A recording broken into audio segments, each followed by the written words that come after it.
क्या आप जानते हैं कि सोमवार के दिन किए गए सिर्फ 7 उपाय आपकी किस्मत ऐसा बदलते हैं जैसे महादेव ने खुद आपका हाथ थाम लिया हो। हिमालय की शांत वादियों में बसे एक छोटे से गांव त्रिलोकपुर में लोग सदियों से एक अनोखी परंपरा को निभाते आ रहे थे। ये परंपरा किसी किताब में नहीं लिखी थी, किसी शास्त्र में विस्तार से दर्ज नहीं थी, लेकिन गांव के बुजुर्गों का कहना था कि यह परंपरा स्वयं महादेव ने इस गांव को वरदान में दी थी। कहा जाता है कि जो भी मनुष्य सोमवार के दिन शिव जी के 7 दिव्य उपाय करता है, उस पर महादेव की ऐसी कृपा बरसती है जैसे उस मनुष्य के सारे पाप उसी क्षण भस्म हो जाएं और जीवन में नई रोशनी, नई राह और नए अवसर खुल जाएं। लेकिन इस परंपरा का असली रहस्य सिर्फ कुछ ही लोग जानते थे। गांव की पुरानी पुस्तकों में एक जगह लिखा था, सोमवार को किए गए 7 उपाय संसार के 7 ताले खोल देते हैं। जो इन्हें समझ लेता है वो मनुष्य नहीं, देवत्व का पात्र बन जाता है। इसी गांव में रहने वाला अर्पित, एक जवान लड़का, वर्षों से जीवन की कठिनाइयों से लड़ रहा था। घर की आर्थिक स्थिति खराब, पिता बीमार और माँ दिन रात काम करके परिवार को संभाल रही थी। अर्पित हर मंदिर में जाता, हर पूजा करता, हर उपाय आजमाता, लेकिन जीवन में कोई सुधार नहीं आ रहा था। एक रात अर्पित ने आसमान की ओर देखा और कहा, महादेव, क्या मेरी प्रार्थना आप तक पहुंचती नहीं, या फिर मैं अभी भी आपकी परीक्षा में असफल हूँ। उसकी आवाज हवा में खो गई, लेकिन पहाड़ों की चोटी पर अलग ही प्रकार की शांति फैल गई, जैसे खुद महादेव उसकी पुकार सुन रहे हों। अगले ही दिन सोमवार की सुबह गांव में रहने वाले सबसे वृद्ध साधु आचार्य त्रिलोचन उसके घर आए। उनकी आंखों में ऐसा तेज था कि जो भी देखता नजरें झुका लेता। उन्होंने अर्पित से कहा, बेटा, तेरा कष्ट अब खत्म होने वाला है। महादेव ने तुझे चुन लिया है। अब तू वो 7 उपाय सीखेगा जो शिव स्वयं अपने भक्तों को वरदान में देते हैं। अर्पित आश्चर्य में था। उसने पूछा, लेकिन आचार्य जी, मैं क्यों? मेरे जैसे साधारण व्यक्ति को महादेव क्यों चुनेंगे? आचार्य त्रिलोचन मुस्कुराए, क्योंकि महादेव को साधारण ही प्रिय हैं। जो टूट जाता है वही शिव का सच्चा भक्त बनता है। इसके साथ ही शुरू हुआ महादेव के 7 उपायों का रहस्य जानने का सफर। पहला उपाय क्या था? क्यों कहा जाता है कि सोमवार को किया गया पहला उपाय कर्मों के द्वार खोल देता है? और क्यों रात 12 बजे अर्पित के कमरे में खुद महादेव का एक संकेत दिखाई दिया? अर्पित की आंखों में आशा की एक नई चमक आ चुकी थी। उसे कहीं न कहीं महसूस हो रहा था कि उसकी जिंदगी अब बदलने वाली है। आचार्य त्रिलोचन उसे लेकर उसी प्राचीन मंदिर की ओर बढ़े जहां सदियों से शिव जी की अनगिनत कथाएं जीवित थीं। वह मंदिर किसी आम मंदिर जैसा नहीं था। कहा जाता था कि यहाँ कई बार स्वयं महादेव की उपस्थिति का अनुभव किया गया है। दीवारों पर उकेरी आकृतियां, शिवलिंग के पास रखे शिलालेख और हवा में फैला दिव्य कंपन, ये सब मिलकर उस स्थान को अतुलनीय बना देते थे। मंदिर के अंदर प्रवेश करते ही अर्पित ने महसूस किया कि जैसे किसी ने उसके कंधों से भारी बोझ उतार दिया हो। उसके शरीर में एक नई ऊर्जा थी, एक नई शांति थी, एक नई अनुभूति थी। आचार्य ने कहा, बेटा, पहला उपाय समझने से पहले ये समझ कि कोई भी उपाय सिर्फ कर्मों का रास्ता खोलता है, मंजिल तक ले जाना तेरे अपने कर्मों पर निर्भर करता है। अर्पित श्रद्धा से बोला, आचार्य जी, मैं हर वो कर्म करूंगा जो महादेव को प्रिय हो। आचार्य धीरे धीरे शिवलिंग की ओर बढ़े और बोले, पहला उपाय है समर्पण का दीपक। अर्पित चौंका। आचार्य समझाते हुए बोले, हर सोमवार सूर्योदय के बाद और सूर्यास्त से पहले शिवलिंग के सामने एक दीपक जलाना होता है। लेकिन ये कोई साधारण दीपक नहीं होता। इस दीपक में घी नहीं, बल्कि मनुष्य का अहंकार जलता है। अर्पित बोला, आचार्य जी, दीपक जलाने से अहंकार कैसे जल जाता है? आचार्य बोले, क्योंकि दीपक जलाने का अर्थ है, हे महादेव, मैं अपने जीवन की सारी परेशानियां, दुख, कष्ट, क्रोध और अभिमान आपके चरणों में अर्पित करता हूँ। अब आगे की राह आप संभालिए। फिर आचार्य त्रिलोचन ने उसे एक प्राचीन तथ्य बताया। त्रिलोकपुर में सदियों पहले एक महापुरुष हुआ था, अनुरागनाथ। उसने इसी उपाय से अपनी किस्मत बदल दी थी। वह गरीब था, बीमार था, अकेला था, लेकिन सोमवार के इस दीपक ने उसकी किस्मत ऐसे बदली कि आज उसका नाम इतिहास में अमर है। अर्पित ध्यान से सुन रहा था। उसने पूछा, आचार्य जी, दीपक जलाते वक्त क्या बोलना चाहिए? आचार्य मुस्कुराए। उन्होंने अपनी आंखें बंद की और गहरी आवाज में बोले, कहना चाहिए, ओम नमः शिवाय। जो भी मेरा नहीं वो मुझसे दूर हो जाए, जो मेरा है उसे पाने का बल दे महादेव। इस मंत्र में इतनी शक्ति थी कि जैसे पूरा मंदिर कंपन से भर गया। अर्पित की आंखें नम हो गईं। उसे लगा जैसे उसकी सारी परेशानियां हल्की हो रही हैं। योजक चिन्ह, योजक चिन्ह, योजक चिन्ह। फायर महादेव का पहला संकेत। रात हुई, अर्पित अपने घर लौटा और उसने अपने कमरे में एक छोटा दीपक जलाया। वह मंत्र बोलते ही कमरे में एक तीखा प्रकाश फैला। पहले उसे लगा कि यह उसकी आंखों का भ्रम है, लेकिन कुछ ही पल बाद कमरे की दीवार पर एक त्रिशूल की छाया उभरने लगी। वह छाया धीरे धीरे बढ़ी और फिर एक पल को ऐसा लगा जैसे किसी ने उसके कंधे पर हल्का सा हाथ रखा हो। अर्पित डर गया, लेकिन उसी क्षण उसके कानों में एक बहुत धीमी, शांत, गहरी आवाज गूंजी। अर्पित, पहला कदम सही उठा है, आगे बढ़। यह आवाज महादेव की थी या उसके मन की, उसे पता नहीं, लेकिन उसके दिल में अब कोई संदेह नहीं था कि वह किसी बड़ी आध्यात्मिक यात्रा पर निकल चुका है। योजक चिन्ह, योजक चिन्ह, योजक चिन्ह। पूर्णिमा पहला उपाय पूरा। कथा अब और गहरी होने लगी। अगली सुबह गांव में एक अजीब बात हुई। जिस व्यक्ति ने अर्पित को जीवन भर ताना मारा था, वही आदमी अचानक उसकी तारीफ करने लगा। माँ के चेहरे पर पहली बार मुस्कान थी। पिता की तबीयत में भी थोड़ी हलचल दिखाई दे रही थी। अर्पित ने महसूस किया, ये महादेव के पहले संकेत थे, लेकिन असली बदलाव तो अब शुरू होना था, क्योंकि अब आचार्य उसे बताने वाले थे। फायर दूसरा उपाय, समय का रहस्य। फायर तीसरा उपाय, मन के द्वार खोलने वाला मंत्र। फायर चौथा उपाय, ऋण और दुख काटने वाला सबसे शक्तिशाली प्रयोग। फायर पांचवा उपाय, महादेव का गुप्त संकेत। फायर छठा उपाय, जिस दिन ये कर लिया, किस्मत बदल जाएगी। फायर सातवां उपाय, वह उपाय जो भक्त को देव बनाता है। ये सब आने वाले भागों में खुलने वाला था। पहले उपाय के बाद अर्पित का जीवन मानो बदलने लगा था। उसके चेहरे पर ऐसी शांति थी, दिल में ऐसा विश्वास और मन में ऐसी स्थिरता, जो पहले कभी नहीं थी। आचार्य त्रिलोचन ने अगले सोमवार उसे फिर बुलाया। मंदिर के प्रांगण में हल्की हवा चल रही थी और धूप शिवलिंग पर पड़कर एक अद्भुत ऊर्जा फैला रही थी। आचार्य ने कहा, बेटा, पहला उपाय आत्मा को शुद्ध करता है, लेकिन दूसरा उपाय समय को आपके पक्ष में करता है। अर्पित ने आश्चर्य से पूछा, आचार्य जी, क्या समय भी बदलता है? आचार्य मुस्कुराए, समय तो वही रहता है, लेकिन मनुष्य का भाग्य समय के साथ बदल जाता है। और सोमवार को किया गया दूसरा उपाय भाग्य की दिशा बदल देता है। अर्पित ध्यान से सुन रहा था। योजक चिन्ह, योजक चिन्ह, योजक चिन्ह। हंसिया चांद दूसरा उपाय, प्रातःकाल का मंत्र जप। आचार्य ने कहा, सोमवार को सूर्योदय से पहले उठना अनिवार्य है, क्योंकि यह वह समय है जब पृथ्वी पर देव ऊर्जा सबसे अधिक सक्रिय होती है, और उसी समय एक मंत्र जपना होता है, जो मनुष्य को समय के चक्र में आगे बढ़ा देता है। अर्पित ने पूछा, कौन सा मंत्र, आचार्य जी? आचार्य ने शिवलिंग की ओर देखा और गहरी आवाज में बोले, ओम नमः शिवाय सर्वेश्वराय कालभैरवाय नमः। उस मंत्र में इतनी प्रचंड कंपन शक्ति थी कि पूरा मंदिर हिलने लगा। हवा गूंजने लगी, दूर पहाड़ों से प्रतिध्वनि आने लगी। अर्पित कांप गया, मंत्र की ध्वनि उसके सीने में उतर गई थी। आचार्य बोले, बेटा, यह मंत्र समय को साध लेता है। जो मनुष्य इस मंत्र का सोमवार को 108 बार जप करता है, उसकी जिंदगी के विलंब खत्म हो जाते हैं।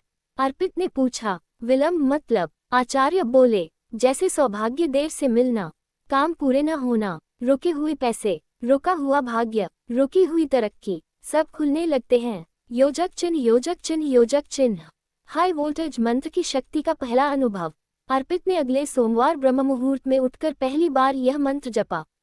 जैसे ही 108वां जप पूरा होने के करीब आया, कमरे में अचानक एक तेज झोंका चला। दीपक की लौ कुछ क्षण संतुलित रही, फिर दो भागों में बंटकर ऊपर की ओर उठी। अर्पित ने ये कभी नहीं देखा था। ऐसा दीपक जलता हुआ सामान्य नहीं होता। उसी पल उसकी खिड़की से बाहर हल्की सी रोशनी कमरे में दाखिल हुई। एक शांत आवाज आए, सही समय पर, सही मार्ग पर। अर्पित का दिल धड़क उठा। क्या ये संयोग था या महादेव का दूसरा संकेत? योजक चिन्ह, योजक चिन्ह, योजक चिन्ह। जड़ी बूटी दूसरे उपाय का परिणाम, समय की चाल बदलने लगी। उस दिन से अजीब परिवर्तन होने लगे।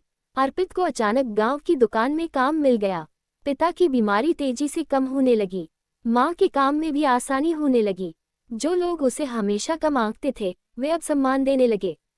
सबसे बड़ा संकेत तब मिला जब जिस इंटरव्यू का अर्पित महीनों से इंतजार कर रहा था और जो बार बार टल रहा था, उसी दिन फोन आया, कल इंटरव्यू है, समय सुबह 8 बजे।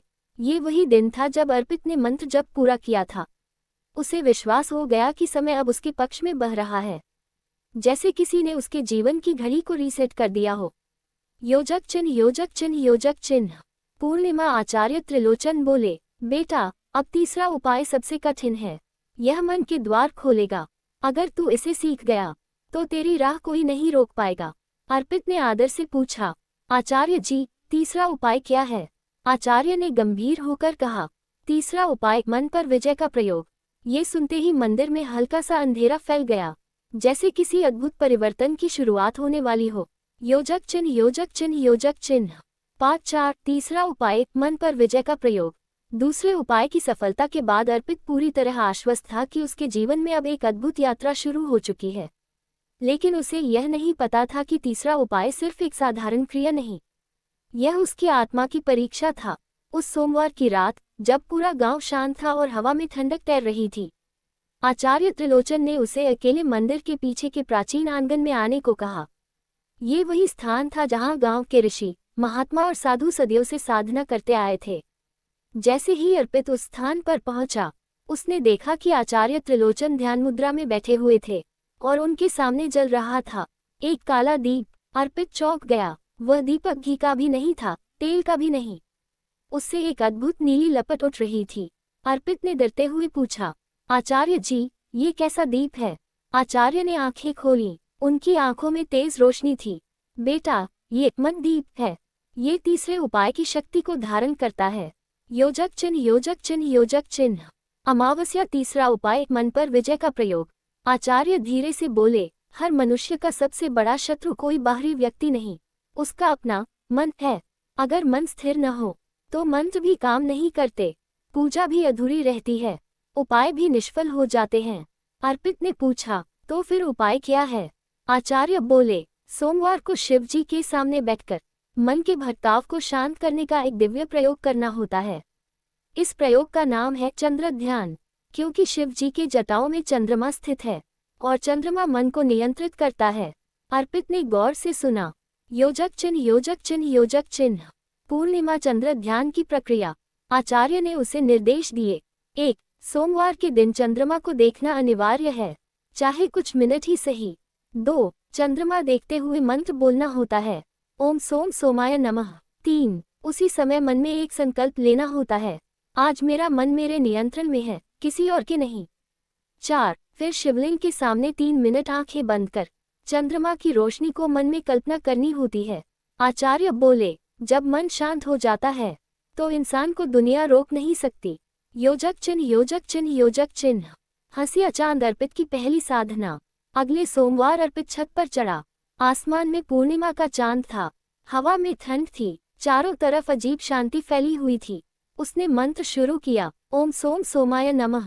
पहले कुछ सेकंड सब ठीक रहा, फिर अचानक हवा तेज होने लगी, चांद पर बादल छा गए और अंधेरा छा गया। अर्पित को डर लगा, लेकिन तभी शिवलिंग की दिशा से एक हल्की सी चांदी की रोशनी उसकी ओर बढ़ने लगी।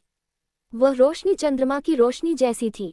अर्पित की आंखें खुद ब खुद बंद होने लगी और जैसे ही उसने आंखें बंद की, उसके सामने एक विशाल हिमालय जैसा दृश्य उभरने लगा। सफेद बर्फ, ऊंचे पहाड़ और बीच में बैठी एक दिव्य आकृति। उनकी जटाएं बह रही थीं, माथे पर चंद्रमा चमक रहा था और आंखों में अग्नि थी। वे स्वयं महादेव थे। अर्पित भयभीत हो गया, उसका पूरा शरीर कांपने लगा। महादेव ने गंभीर स्वर में कहा, अर्पित, मन पर विजय पाली है तूने, अब अगला उपाय तुझे तेरी किस्मत की राह पर ले जाएगा। अर्पित की आंखों से आंसू बहने लगे। वह कुछ बोल नहीं पाया। कुछ ही क्षण बाद दृश्य गायब हो गया। रोशनी समाप्त, हवा शांत, चांद फिर से सामान्य। लेकिन अर्पित का मन अब वैसा नहीं था। वह एक नई स्थिरता से भर गया था। उसने पहली बार महसूस किया कि उसका मन अब उसके नियंत्रण में है। उसे कोई डरा नहीं सकता, कोई भटका नहीं सकता, कोई रोक नहीं सकता। योजक चिन्ह, योजक चिन्ह, योजक चिन्ह। सूर्योदय। तीसरे उपाय का आश्चर्यजनक असर। अगले ही दिन अर्पित के जीवन में ऐसी घटनाएं होने लगी जिन्हें वह समझ नहीं पा रहा था। उसकी एक बड़ी गलती जो उसके करियर को खराब कर सकती थी, किसी तरह ठीक हो गई। एक पुराना विवाद अपने आप सुलझ गया। उसकी सोच इतनी सकारात्मक हो गई कि गांव में लोग कहने लगे, अर्पित बदल गया है, इसमें कोई दिव्य शक्ति जाग गई है। आचार्य त्रिलोचन ने ये सब देखकर कहा, अब तू तैयार है चौथे उपाय के लिए, जो कर्ज, दुख और दुर्भाग्य काट देता है। यह उपाय हर किसी को नहीं दिया जाता, लेकिन महादेव ने तुझे चुना है। अर्पित का दिल धड़क उठा। आचार्य जी, चौथा उपाय क्या है? आचार्य ने गंभीर आवाज में कहा, चौथा उपाय कर्म मोचन अग्नि प्रयोग। जैसे ही उनके शब्द समाप्त हुए, आसमान में बादल गरजने लगे, हवा एकदम ठंडी हो गई और मंदिर की घंटियां अपने आप बजने लगी, जैसे स्वयं महादेव संकेत दे रहे हों कि अब कहानी एक नए अत्यंत शक्तिशाली मोड़ में प्रवेश कर रही है। दूसरे उपाय की सफलता के बाद अर्पित पूरी तरह आश्वस्त था कि उसके जीवन में अब एक अद्भुत यात्रा शुरू हो चुकी है। लेकिन उसे यह नहीं पता था कि तीसरा उपाय सिर्फ एक साधारण क्रिया नहीं, यह उसकी आत्मा की परीक्षा था। उस सोमवार की रात, जब पूरा गांव शांत था और हवा में ठंडक तैर रही थी, आचार्य त्रिलोचन ने उसे अकेले मंदिर के पीछे के प्राचीन आंगन में आने को कहा। ये वही स्थान था जहां गांव के ऋषि, महात्मा और साधु सदियों से साधना करते आए थे। जैसे ही अर्पित उस स्थान पर पहुंचा, उसने देखा कि आचार्य त्रिलोचन ध्यान मुद्रा में बैठे हुए थे और उनके सामने जल रहा था एक काला दीप। अर्पित चौंक गया। वह दीपक घी का भी नहीं था, तेल का भी नहीं।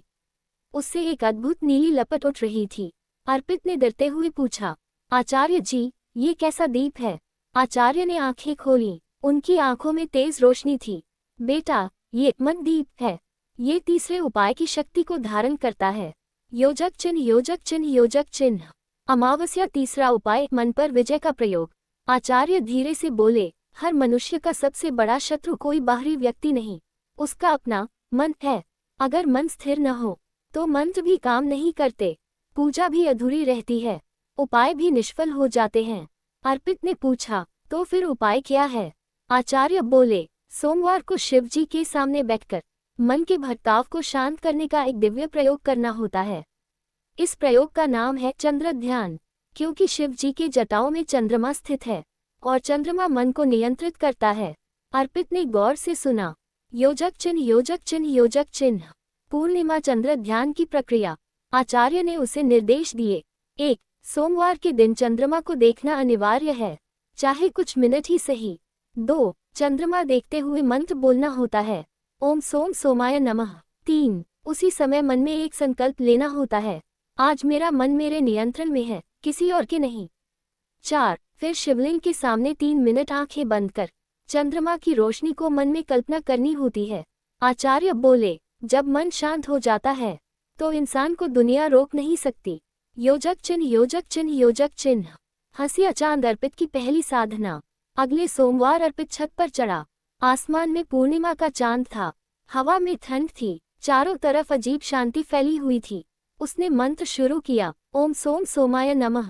पहले कुछ सेकंड सब ठीक रहा, फिर अचानक हवा तेज होने लगी, चांद पर बादल छा गए और अंधेरा छा गया। अर्पित को डर लगा, लेकिन तभी शिवलिंग की दिशा से एक हल्की सी चांदी की रोशनी उसकी ओर बढ़ने लगी। वह रोशनी चंद्रमा की रोशनी जैसी थी। अर्पित की आंखें खुद ब खुद बंद होने लगी और जैसे ही उसने आंखें बंद की, उसके सामने एक विशाल हिमालय जैसा दृश्य उभरने लगा। सफेद बर्फ, ऊंचे पहाड़ और बीच में बैठी एक दिव्य आकृति। उनकी जटाएं बह रही थीं, माथे पर चंद्रमा चमक रहा था और आंखों में अग्नि थी। वे स्वयं महादेव थे। अर्पित भयभीत हो गया, उसका पूरा शरीर कांपने लगा। महादेव ने गंभीर स्वर में कहा, अर्पित, मन पर विजय पाली है तूने, अब अगला उपाय तुझे तेरी किस्मत की राह पर ले जाएगा। अर्पित की आंखों से आंसू बहने लगे। वह कुछ बोल नहीं पाया।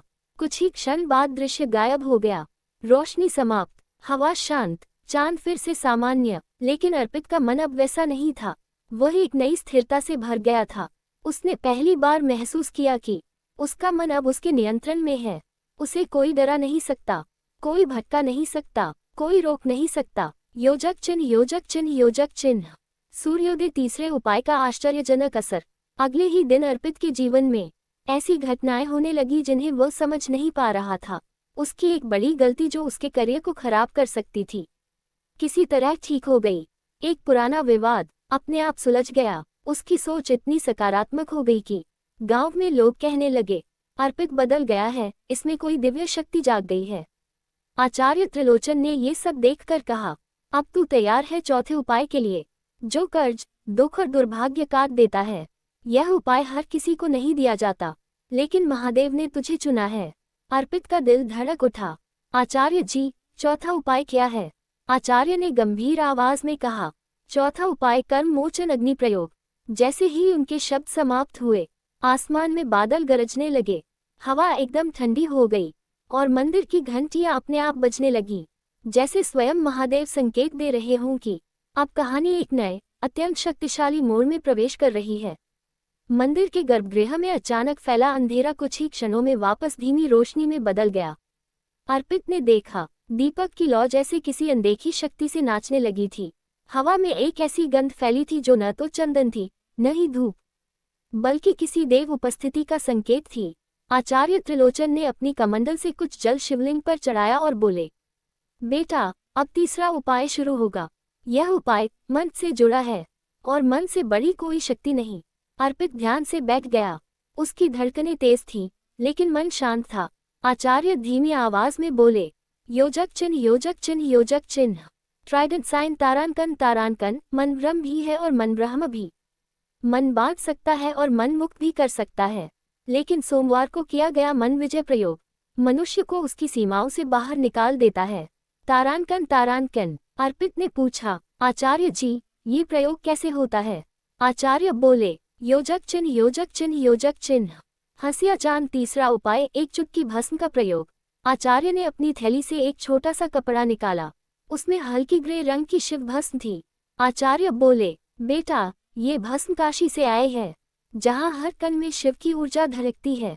उन्होंने भस्म को अर्पित की हथेली पर रखते हुए कहा, तारांकन, तारांकन। सोमवार की रात चंद्रमा के उदय होने के बाद इस भस्म को अपने माथे पर लगाना और लगाते समय एक ही वाक्य बोलना, मन मेरा नहीं, महादेव का है। तारांकन, तारांकन। अर्पित ने धीरे से दोहराया, मन मेरा नहीं, महादेव का है। आचार्य आगे बोले, जब मन महादेव का हो जाता है तो मनुष्य के विचार, भय, लालसा, क्रोध, अहम सब पिघलने लगते हैं और भीतर सिर्फ एक प्रकाश बचता है, जिसे हम अंतर्दृष्टि कहते हैं। योजक चिन्ह, योजक चिन्ह, योजक चिन्ह। High voltage. तीसरे उपाय का प्रभाव अंतर्दृष्टि का जागरण। अर्पित ने सोमवार की रात ही प्रयोग किया। वह कमरे में अकेला था। बाहर हल्की हवा चल रही थी। खिड़की से चांद की रोशनी अंदर आ रही थी।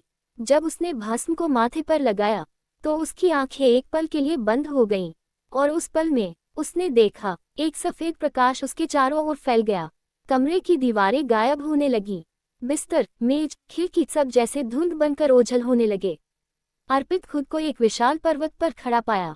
नीचे असंख्य दीपक जल रहे थे, ऊपर आकाश में तारे चमक रहे थे, और ठीक उसके सामने एक विशाल शिवलिंग प्रकट हुआ। उसके ऊपर से चांदनी टपक रही थी, मानो चंद्रदेव खुद अभिषेक कर रहे हों। अचानक एक गूंजदार आवाज आए, बेटा। अर्पित का पूरा शरीर कांप गया। यह आचार्य त्रिलोचन की आवाज नहीं थी, ये किसी और की थी, गहरी, विशाल, ब्रह्मांड की तरह अनंत। आवाज फिर आए, बेटा, मन पर विजय पाकर ही मनुष्य अपने भाग्य को बदलता है। अर्पित की सांसें रुक गईं। क्या यह महादेव की आवाज थी? योजक चिन्ह, योजक चिन्ह, योजक चिन्ह। आकाशगंगा मन की परीक्षा शुरू। 3 भ्रम। उस आवाज ने कहा, अब तुझे अपने मन के 3 भ्रमों का सामना करना होगा। अचानक उस पर्वत पर 3 रास्ते उभर आए। पहला रास्ता धुंध से भरा हुआ, जिसमें से रोते हुए लोगों की आवाजें आ रही थी। दूसरा रास्ता अंधकार से भरा हुआ, जहां से भारी सांसों जैसी ध्वनियां सुनाई दे रही थीं। तीसरा रास्ता सोने जैसी चमकीली रोशनी वाला, पर अंदर एक गहरी बेचैनी थी। आवाज बोली, बुद्धि भ्रमित होगी, मन डगमगाएगा, लेकिन दिल को महादेव का रास्ता पहचानना होगा। अर्पित ने गहरी सांस ली। उसने आंखें बंद की और मन में दोहराया, मन मेरा नहीं, महादेव का है। जैसे ही उसने ये कहा, तीनों रास्तों की ऊर्जा बदल गई। पहले रास्ते की धुंध साफ हुई, दूसरे रास्ते का अंधेरा हल्का हुआ, तीसरे रास्ते की रोशनी स्थिर हुई। अर्पित समझ गया, यह मन की परीक्षा थी और उसे अपने सच्चे मन के संकेत से रास्ता चुनना था। योजक चिन्ह, योजक चिन्ह, योजक चिन्ह। टक्कर। पहला भ्रम, डर का जाल। अर्पित पहले रास्ते पर बढ़ा। धुंध घनी होती जा रही थी, इतनी कि दीवार भी पास हो तो दिखाई न दे। अचानक धुंध में से आवाजें आईं, तू असफल है, तेरे बस का नहीं, तेरी मेहनत कभी रंग नहीं लाएगी। ये वही वाक्य थे जो अर्पित ने जीवन में कई लोगों से सुने थे, लेकिन अब वे 1000 गुना तेज होकर लौट रहे थे। दिल धड़कने लगा, पैर कांपने लगे, दम घुटने लगा। अचानक उसे आचार्य की बात याद आई, डर मन का पहला भ्रम है, इसे स्वीकार कर लो तो खत्म हो जाता है। अर्पित खड़ा हो गया, सीना तानकर बोला, तारानकन, हाँ मुझे डर लगता है, लेकिन मेरा मन अब महादेव का है। तारानकन। जैसे ही उसने ये कहा, धुंध चीर गई, आवाजें शांत हो गईं, और रास्ता खुल गया। यह विजय का पहला संकेत था। पहले भ्रम पर विजय के बाद रास्ता अचानक चौड़ा हो गया। अर्पित की सांसें अब कुछ स्थिर थीं, लेकिन दिल की धड़कन अभी भी तेज थी। उसने देखा, उसके सामने दूसरा रास्ता गहरी काली अंधेरी घाटी की ओर जा रहा था। अंधकार इतना घना था, मानो किसी ने सारी रोशनी निगल ली हो। उसके भीतर एक अजीब, बेचैन कर देने वाली हलचल थी, जैसे हवा भी डर के मारे स्थिर हो गई हो। अर्पित आगे बढ़ा। जैसे ही उसने पहला कदम रखा, अंधकार अचानक जीवित हो उठा। तारानकन, किसी भारी सांस लेने की आवाज आए, इतनी गहरी कि उसका दिल हिल जाए। तारानकन। अर्पित ने अपने चारों ओर देखा। कुछ दिखाई नहीं दे रहा था, पर हवा में कंपन महसूस हो रहा था। अचानक काले धुएं के बीच से एक विशाल आकृति बनी, ऊंची, चौड़ी, आंखों की जगह खाली काले गड्ढे, और शरीर पूरा धुएं से निर्मित। वह आकृति धीरे धीरे अर्पित के पास आई। जैसे ही वह आगे बढ़ी, जमीन कांपने लगी। ठंडी हवा के झोंके से अर्पित की उंगलियां सुन्न हो गईं। आकृति ने कहा, मैं तेरे मन का अंधकार हूँ। उसकी आवाज में इतनी भारी गूंज थी कि अर्पित की छाती पर दबाव महसूस होने लगा। तारानकन, मैं तेरे भीतर जन्मा हर क्रोध हूँ, हर नाराजगी हूँ, हर पीड़ा हूँ, हर अधूरापन हूँ। तारानकन। अर्पित का शरीर जम सा गया। उसके भीतर वह सारे पल उभर आए, जब उसे अपमान मिला, जब उसे रोका गया, जब उसे असफल कहा गया, जब उसने खुद को छोटा महसूस किया, जब उसने खुद से नफरत की। वह सब भावनाएं उस काले राक्षस के रूप में खड़ी थीं। योजक चिन्ह। फायर, अंधकार का हमला। अचानक वह आकृति गरजी, तारानकन, तू भागेगा किस तरफ? मैं तेरे भीतर हूँ। तारानकन। इसके साथ ही उसने अपना धुआं अर्पित पर फेंका। धुआं जैसे हजारों ठंडी सुइयों की तरह चुभने लगा। अर्पित ने आंखें बंद कर लीं। उसका मन डगमगाया। उसे लगा, वह हार जाएगा, अंधकार उसे निगल लेगा। लेकिन तभी गूंजन, हल्की, शांत, दिव्य। अर्पित के कानों में वही मंत्र बजने लगा जो आचार्य ने सिखाया था। ओम नमः शिवाय सर्वेश्वराय कालभैरवाय नमः। मंत्र की ध्वनि ने उसके भीतर रोशनी की एक चिंगारी जगा दी। धीरे धीरे ये चिंगारी फैलने लगी, और उसके सीने में एक गर्माहट पैदा हुई। उसने आंखें खोलीं। राक्षस फिर से हमला करने ही वाला था। अर्पित ने बिना डरे कहा, तारानकन, अंधकार, मैं तुझसे नफरत नहीं करता, क्योंकि तू भी मेरे मन का हिस्सा है। तारानकन। अंधकार की आकृति रुक गई। अर्पित ने आगे कहा, मैं तुझे स्वीकार करता हूँ, लेकिन अब तुझ पर शासन मेरा नहीं, महादेव का है। अर्पित ने दोनों हथेलियां जोड़कर कहा, मन मेरा नहीं, महादेव का है। जैसे ही उसने ये कहा, उसके माथे पर लगी भस्म चमकने लगी। एक तेज प्रकाश फैल गया। वह प्रकाश इतना प्रबल था कि अंधकार की आकृति चिल्लाने लगी। उसने अपना शरीर बचाने की कोशिश की, लेकिन रोशनी हर दिशा से उसे भस्म कर रही थी। कुछ ही क्षणों में अंधकार धुएं की तरह गायब हो गया। सिर्फ रोशनी बची। अर्पित वहीं खड़ा था, थका हुआ, लेकिन विजयी। उसके पास हवा में एक मधुर आवाज आई, तारा